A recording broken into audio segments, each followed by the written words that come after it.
My name is Borja Soroa. I am the president of ANABAC, the Spanish Association of Boat Owners. I'm also the CEO of Pevasa, which is a fishing company also in Spain.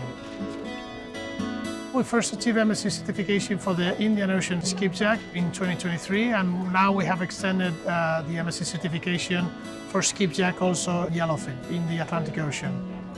Did you make any significant improvements to meet the MSC standard? We had to do a lot of improvements because it is a tough work to obtain an MSC certification. You need to gather a lot of data and put it properly so it can be processed. In 2012, you implemented the Code of Good Practice. Can you tell us about that? We're concerned about how we could start to explain our crews on the ways of managing the bycatch and the non-target species. And we gather tools in order to train crews both inland and at sea on how to manage species that are not target species. Some of those species are big fishes, and some of them are dangerous to handle. You cannot take a shark by the fins. There is a proper way to take the shark in order to avoid damage to it. That in the long term has given us good ideas to put in practice, like having ramps where we could put the fish, avoiding touching the fish a lot, and also reduce the risk to the sailors. What else is important when working with endangered, threatened and protected species? Firstly, get to know what are exactly the species that you are fishing and are non-target species.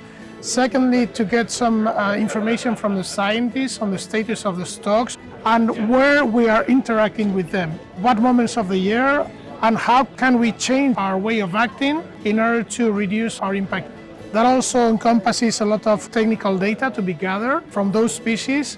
It is given to the scientists, and those scientists process it and give it back to us so we can modify our practices to make them better. What work have you done to reduce the impact of fish aggregating devices on the fishery? Scientists modify the designs to reduce the entanglement of the bycatch species and ETP species, and now we're on the moment of achieving the biofat, which is employing only natural materials. If the fat drifts to an area where we cannot collect it, the fat will decompose in a natural way.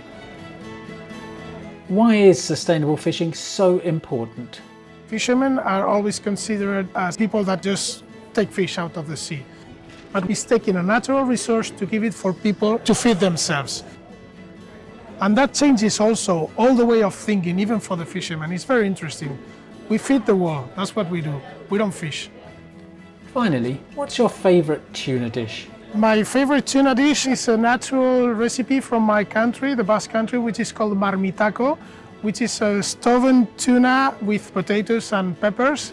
And it used to be a traditional dish that fishermen would do whenever at sea because they had fish available and they would bring potatoes with them.